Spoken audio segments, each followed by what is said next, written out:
தூக்கம் தூக்கம்ன்ற ஒரு தலைப்புல வந்திருக்கோம். ஆமா, தலைப்புல அனுப்பிச்சிருந்தீங்க. ஆமா, அதுல எனக்கு ஒரே ஒரு சந்தேகம் என்னன்னா, ஒரு கிளாரிட்டி தெரியல. சரிங்க. விழிப்பு நிலை, ஆமாங்கய்யா, அண்ட் தூக்கம், இந்த மூணுல பிளக்சுவேஷன் இருந்துட்டே இருக்கு. அதாவது கபம்ன்றதுனால பிளக்சுவேஷன் இருந்துட்டே இருக்கு. எதுங்கய்யா? புரியலங்கய்யா. வாதம் பித்தம் கபம்ல, பித்தம் வாதம் கபம், சிலேத்துவம்னு சொல்லுவாங்க. சிலேத்துவம். அந்த மூன்று நாடிகள்ல பிளக்சுவேஷன் இருந்துட்டே இருக்கு. அந்த பிளக்சுவேஷன்னாலதான் நம்ம பாடியினுடைய மூவ்மெண்ட் இருந்து இருக்கு. ஆமாங்கய்யா, ஆமா ஆமா ஆமா ஆமா. இந்த மூவ்மெண்ட் அரெஸ்ட் பண்ணி நம்ம வெறும் அருள்நிலைக்கு போறதுக்கு ஒரு ஈஸியான வழி என்ன அப்படின்றது எனக்கு புரிஞ்சுக்க முடியல. அதாவது நீங்க சொல்லிருக்கீங்க, 2 பூதங்களுக்கு 3 பூதங்களுக்கு குற்றமானது, 2 பூதங்களுக்கு பரிதில்லைன்னு. அதாவது மண்ணும் சின்னம் சரியான பூதங்கள், ஆகாயமும். அதுல ஸ்டெடி ஸ்டேட்ல இருக்கும். பட் இந்த 3 பூதத்தினாலதான் நமக்கு பிளக்சுவேஷன் வந்துருக்கு. இந்த 3 பூதத்தினாலதான் நமக்கு இந்த மூமெண்ட் இருக்கு. இந்த மூமெண்ட் கடக்கிறதுக்கு என்ன வழி? இந்த அருள்நிலையை நிலை பெறுவதற்கு என்ன வழி? ஒரு வழி நீங்க தெளிவாக கூறினால் நன்றாக இருக்கும். வாங்க, நாம 2 பேரும் போய் வடலூருக்கு போயிட்டு ஐயா கிட்ட கேட்டு வந்துடலாம். 2 பேரும் கேட்கறதுக்கு உருவில் இருக்கின்ற உங்களிடம் கேட்கறதுதான் நான் நினைக்கிறேன். இல்ல, இப்ப நீங்க தெரியலன்னு ஓப்பனா சொல்லிட்டீங்க. சிற்றடியன்னு சொல்லல, மனசுக்குள்ள வச்சிட்டு இருக்கேன். அதான், அது ஒண்ணுதான் வித்தியாசம். அதனால 2 பேரும் வடலூருக்கு போயிட்டு வள்ளல் பெருமான்கிட்ட கேட்போம். அவரை பார்க்க முடியாது, அதுதான் பிரச்சனை. பார்க்கக்கூடிய உங்களை கேட்கிறேன், மனித உருவில் இருக்கக்கூடிய உங்களை கேட்கிறேன். அவரை பார்க்க முடியாதுன்றதுனாலதான் சிற்றடியை பற்றி விளக்கம் உங்களை கேட்கிறேன். இது உங்களுக்குள்ள இருக்காரு வல்லடார், உங்களுக்குள்ள இருக்காரு. அவர்தான் நமக்குள்ள இருக்காரு. அந்த நிலை அடையாது. அதாவது இந்த மூமெண்ட்ஸ் எல்லாம் எப்படி அரெஸ்ட் பண்றது? எதை அரெஸ்ட் பண்றது? 3 தீமா? இந்த பொருளாதார நிலை எப்படி தவிர்ப்பது, மாயை தவிர்ப்பது எப்படி என்றதான் எனக்கு, மாயை கடந்து செல்வது எப்படி? இதுக்கு ஒரே ஒரு வழி என்னன்னா, இப்போ இறைவன் நமக்குள்ளதான் இருக்காரு. ஆமா சார். அதே மாதிரி எல்லா உயிருக்குள்ளவும் இருக்காரு. ஆமா. இப்ப இறைவன் நமக்குள்ள இருக்காருன்னா ஏன் இருக்காருன்னா அவர் தான் வாழ வந்திருக்காரு. அதுதான் சுத்த சன்மார்க்கம் சொல்ற ஒரு உண்மையான இது நமக்கு புதுசா தருது. இதை இதுவரையில எந்த சமய மத மார்க்க யோகம் எதுவுமே சொல்லல இவங்க. அதுக்கு ஏன்னா அந்த ஒரு பரிணாமம், அகப்பரிணாமம் முழுமை அடையாத காரணத்தினால இறைவனே தெரிவிக்கல. ஆக இறைவன் தான் இங்க வாழ வந்திருக்கார், இவனாய் இருந்து வாழ வந்திருக்கிறார் அப்படின்ற ஒரு உண்மையை நமக்கு யாரும் வெளிப்படையா சொல்லல.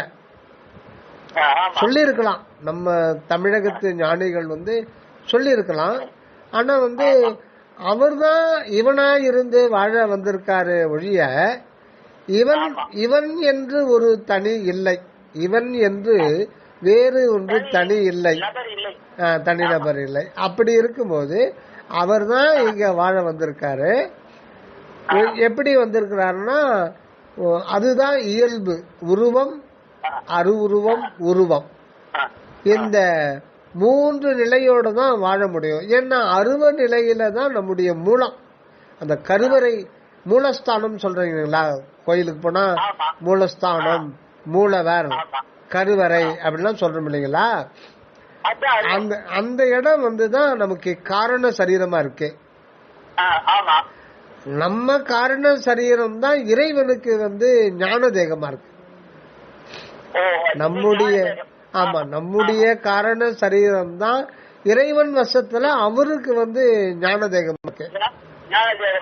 ஆமா, அது அருவ நிலை. அவரும் அருவ நிலையில அனுபவம் வர்றதுக்கு வாய்ப்பு கிடையாது, அது இயற்கையா இருக்கிறது. அதனால அந்த அருவ நிலையிலிருந்து உருவ நிலைக்கு வெளிப்படணும். அது உருவம்ன்றது ஒரு தோற்றம், உள்ளிருக்கின்ற ஒன்று புறத்தில் தோற்றுகின்ற, விளக்குகின்ற ஒரு நிலை. விலங்கு நிலைன்னு ஒண்ணு இல்லைன்னா உண்மை இருந்தோ இல்லாது இருக்கிறதோ ஒண்ணுதான்றாரு சுவாமி சரவணானந்த அவர்கள். இந்த பிரபஞ்சம் ஏன் தோன்றுச்சு? தோன்றாமலே இருந்திருக்கலாமே, தோன்றதுனால்தான் உயிர்கள் தோன்றுச்சு, உயிர்கள் தோன்றாமலே இருந்திருக்கலாமே, இறைவன் என்னை படைக்கலாமே இருந்திருக்கலாமே, நான் ஏன் பிறக்கணும், நான் ஏன் இறக்கணும், எனக்கு ஏன் இந்த இன்ப துன்ப வாழ்க்கை அப்படின்லாம் நம்ம பிரச்சனை, நம்ம தலைவிதி, நம்ம ஹெட்டேக்கு, நம்ம ஃபேட் எல்லாம் சொல்றோம் இல்லைங்களா. அது எல்லாம் அந்த ஒன்றான மெய்ப்பொருளுடையதுதான் மொத்தமே. அவர் தான் சிக்கல்ல இருக்கார். எங்க ஊர்ல ஒருத்தருக்கு பேர் சிக்கல் சிங்காரம் பேரு, அது மாதிரி வச்சிருவாங்க பேரு. உண்மையில இறைவன் தான் சிக்கல் சிங்காரம், அவர் தான் இங்க சிக்கிட்டு இருக்காரு, நாம இல்ல. அது புறத்துல அவர் தனியாவும் இருக்காரு. ஆனா தனியா இருக்கிற எதனாலும் பாதிக்கப்படாத அருவ நிலையில் இருக்கிற அந்த ஆண்டவருக்கு அந்த அனுபவம் இல்லை. அதனால அவர் தன்னைத்தானே அனுபவிக்கிறாங்க, தானே ஒரு ஜீவனா இங்க அந்த வாழ்வு நிலைன்றது அகண்ட வெளியில மூலஸ்தானத்துல வாழ்வு கிடையாது. அது ஒரு இயற்கையா இருக்கிற ஒன்று. அதை ஏன் எதுக்கு எப்படின்னு நம்ம இந்த பக்கத்துல இருந்து அதை டிஸ்கஸ் பண்ணவே முடியாது. அந்த பக்கம் நாம எப்ப போறோமோ அப்போ சந்தேகம், கேள்வி எதுவுமே எழாது. ஆகையினால அவர் அந்த அருவ நிலையிலிருந்து உருவ நிலைக்கு வரும்போது தான் இந்த பிரபஞ்சம் உதிக்குது. ஆனா இப்படி உதித்தாலுமே அங்க அனுபவம் கிடையாது. ஏன்னா இந்த புறத்தில் தோற்றுகின்ற அந்த ஒன்றுக்கு உணர்வு நிலையில இருக்காது. அது வெறும் தோற்றம் மாத்திரமே. அப்போ உள்ளீடா இருக்கிறது அருவ நிலை, வெளியில இருக்கிறது உருவ நிலை. பிரபஞ்சம் தோன்றுச்சு. இப்போ அனுபவம் அப்படின்னா அதுக்கு இன்னொருத்தர் வரணும், இன்னொருத்தருன்றது கிடையாது. அவருடைய சாம்ராஜ்யத்துல அவரே ஒரு உணர்வு நிலைக்கு வரார். அந்த உணர்வு தான் அருவுருவ நிலையில இருக்கு. நடுவுல அந்த நடுவுல ஆமா, அந்த அருவுருவ நிலை தான் சுக்கும தேகம், ஆவி உடம்பு, உயிர் உடம்பு, அதுதான் நாம. அப்போ இந்த நடுவுல இருக்கிற நம்ம தான் இந்த உலகத்துல ரொம்ப ரொம்ப முக்கியமானவங்க. இறைவனுக்கும் சரி, பிரபஞ்சத்துக்கும் சரி. ஆனா அது ஒரு புள்ளி, அணுப்புள்ளி தான். அந்த அணுப்புள்ளியிலிருந்து ஆண்டவர் அருவுருவ நிலையில வெளிப்படும் போதுதான் முன்னாடி சொன்ன அருவ நிலையையும் வெளியில இருக்கிற உருவ நிலையை இணைக்கிறது இதனால்தான் முடியும். இப்ப முதல்ல ஆமா, இதுதான் இணைப்பு பாலம், அனகப்பாலம். ஆமா, அருவ நிலை ஆல்ரெடி இருக்கு, பிரபஞ்சம் தோன்றுச்சு உருவ நிலை. ஆனா இப்பவும் அனுபவம், இறைவனுக்கு அனுபவ வாழ்வு கிடைக்காது. அதாவது வாழ்வு, லைஃப் எக்ஸ்பீரியன்ஸ்ன்றது இறைவனுக்கு தேவைப்படுது. அந்த அன்பு இருப்புக்கு லைஃப் எக்ஸ்பீரியன்ஸ் ஒன்று தேவைப்படுது. அந்த லைஃப் எக்ஸ்பீரியன்ஸுக்கு நம்ம பொறுத்த வரல சுருக்கமா நம்ம பாஷையில சொல்லணும்னா நாம தான் பலிகடாவா மாறிட்டோம். இது ஒரு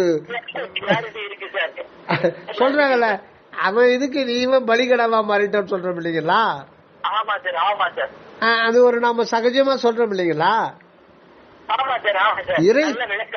இறைவன் வாழ வர்றதுக்கு நாம பலிகடாவா மாறிட்டோம் நாம நினைச்சுக்கிட்டு இருக்கோம். ஏன்னா இறைவன் வாழ வர்றார், ரைட், போட்டோம், வர்றவரு அவரு பாட்டுக்கு இருக்க வேண்டியதானே. இப்ப லட்டு நான் லைஃப் எக்ஸ்பீரியன்ஸுக்கு வந்துட்டேன். ஓர் அறிவு ஜீவனா இருந்தா ஒன்னும் தெரியல, 2 அறிவு 3 அறிவு வரும்போது எறும்பா இருந்து சர்க்கரைய லட்டு மைசூர் பாக்கோ போட்டா ஒரு இன்பம் ஏற்படுத்திருக்கு அனுபவத்துல. இப்போ எறும்பு வந்து நீங்க ஒரு திருப்பதி லட்டு செஞ்சுட்டீங்க கீழே போட்டுட்டீங்க அப்படின்னா ஒரு 100 எறும்பு அதை சாப்பிட்டு இருக்கும். நீங்க அந்த கூட்டத்தை பார்த்தீங்கன்னா அது பாட்டுக்கு ஒரு மயக்க நிலையிலேயே இருக்கும், அசையாம. காரணம் என்னன்னா அது ஒரு போதை. அந்த ஒரு இன்பம் வந்து நம்ம கூட அனுபவிக்க முடியாதான், அவ்வளவு அந்த அளவுக்கு அது வந்து எஃபெக்டிவா இருக்கும் அந்த தேனி. ஆமா. இப்போ சொல்லுவா நீ என்னடா பிரயோஜனம், நீ என்னடா பிரயோஜனம் நம்ம சொல்றோம் இல்லைங்களா. இப்ப அந்த எறும்பு அந்த இன்பத்தை அனுபவிக்குது இல்லைங்களா. இப்பதான் அந்த அன்பு தத்துவத்துக்கு பயன்பாடுகே வருது.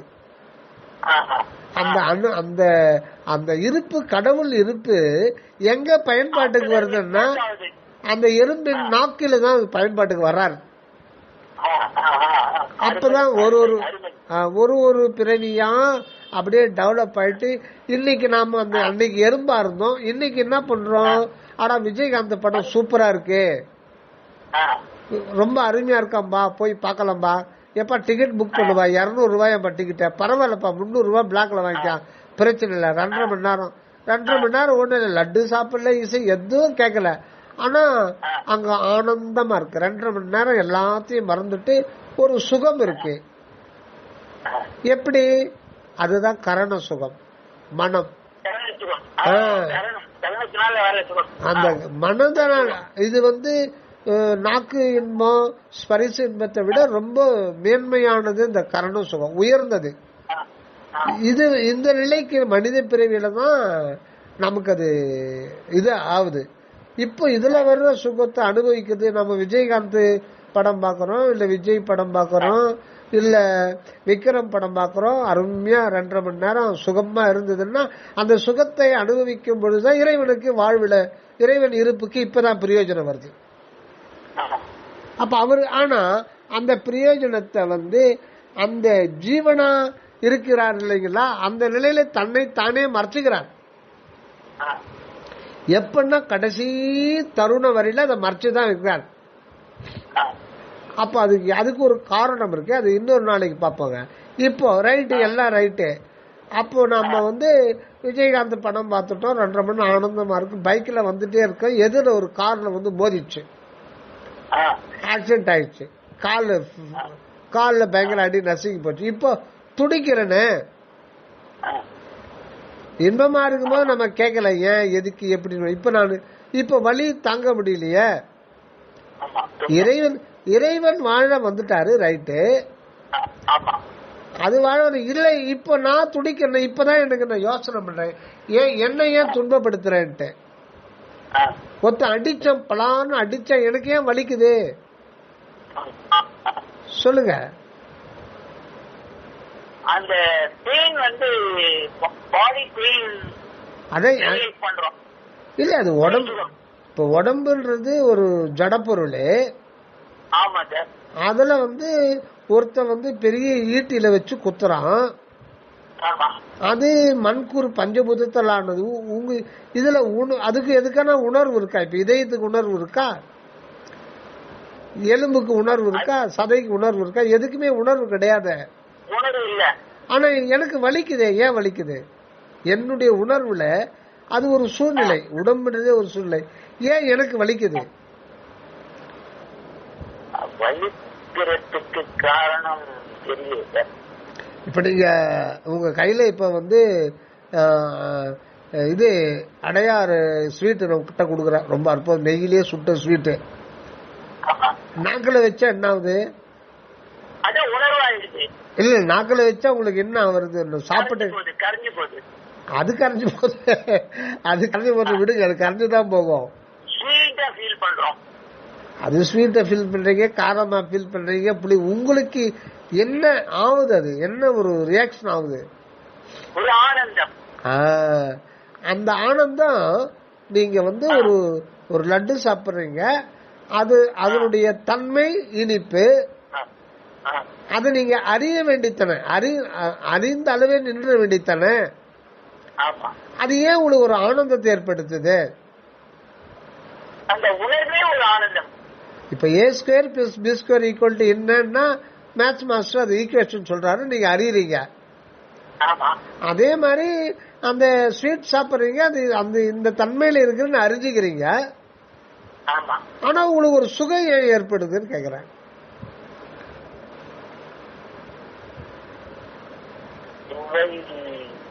அதுதான் இறைவனுடைய லீலை.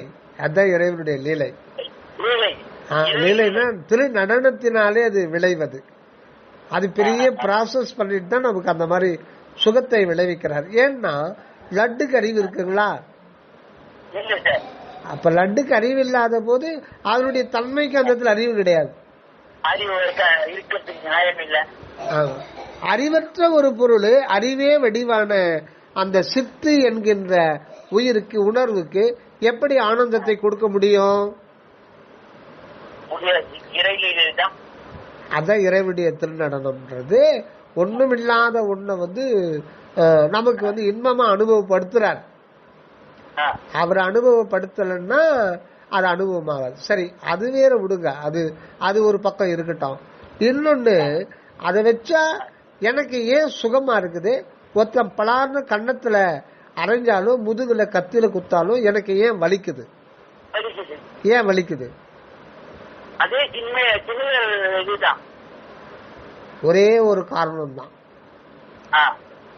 அந்த உணர்வு என்பது நான் நான் நான் என்ற வண்ணத்தில் விளங்குகின்றது. அந்த உணர்வு சர்வ சதா காலமும் ஒவ்வொரு நொடியும் நான் நான் என்ற வண்ணத்தில், இது கூட வார்த்தை தான், அது விளங்குகின்ற வண்ணம் நான் என்ற ஒரு வண்ணத்துல, அதுதான் செல்ஃப். அந்த சுயம், அந்த சுயத்தை நம்மால விளங்கல.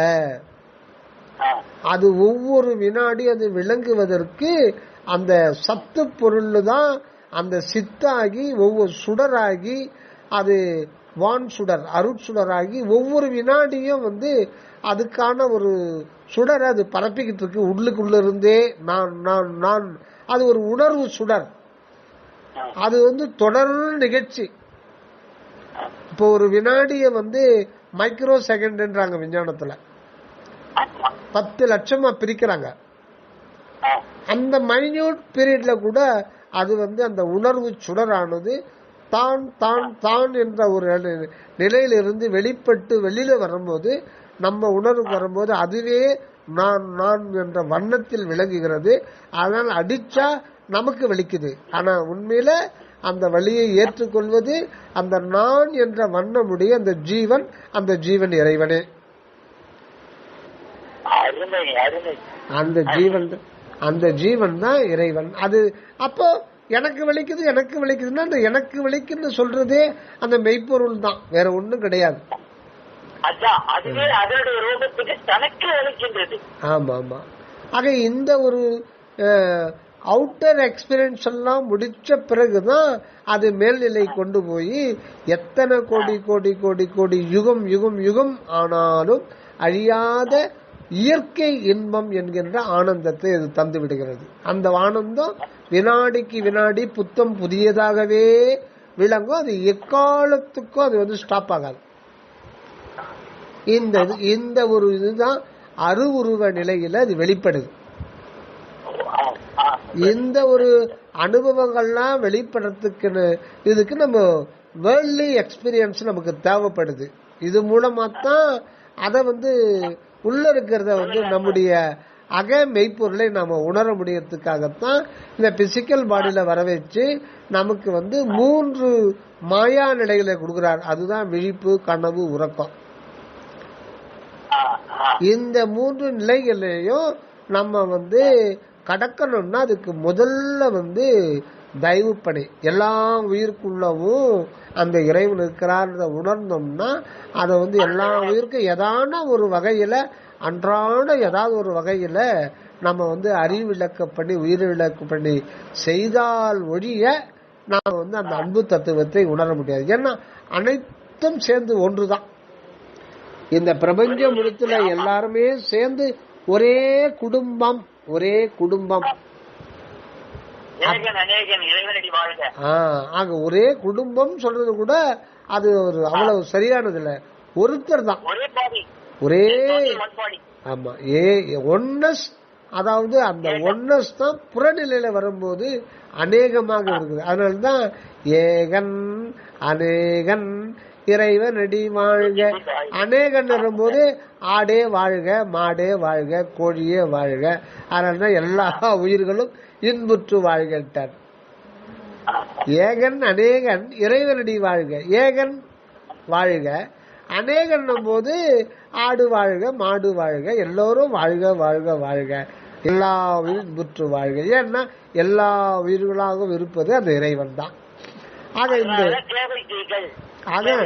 ஆமா பிற உயிருக்காக நாம இன்னைக்கு என்ன செஞ்சோம், அங்கதான் இறைவன் வெளிப்படுவார். அதனால்தான் யாரே எண்ணினும் இறங்கு என்றார்க்கு சிறை அளிக்கும் சிதம்பர சிவமே.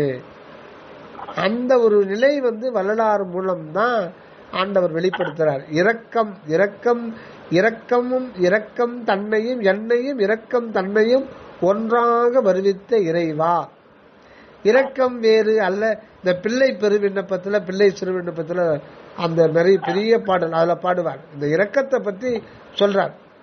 அந்த இரக்கம் தான் இறைவனுக்கு ஃபைனல் டெஸ்டினேஷன். அகண்ட வெளியில அன்பா இருக்காரு, சிற்சபையில அருள் உணர்வா தனிப்பெரும் கருணையா இருக்காரு. அந்த தனிப்பெரும் கருணைக்கு இரக்கம் இருக்கான்னா அந்த இடத்துல இரக்கம் என்பது கிடையாது. ஏன்னா தனிப்பெரும் கருணை ஒரு ஆன்மாவை தன்னிலைக்கு ஏற்றுவதற்கு துன்பத்தையும் கொடுக்கும், இன்பத்தையும் கொடுக்கும். இது அப்படி கிடையாது. இரக்கம்ன்றது ஜீவன்ல தன்னை ஒத்தது அறிவான் உயிர் வாழ்வான் மற்றையும் சத்தாருள் வைக்கப்படும். இந்த இடத்துல அதே அகண்ட வெளியில அன்பு இருப்பாகவும் நம் தலை நடுவுல சிற நடுவுல சிற்றபையில அருள் தனிப்பெரும் கருணை என்கின்ற அருள் உணர்வாகும். இத்தோட ஆண்டவர் வருகின்ற இது டெஸ்டினேஷன் பாயிண்ட் முடியல.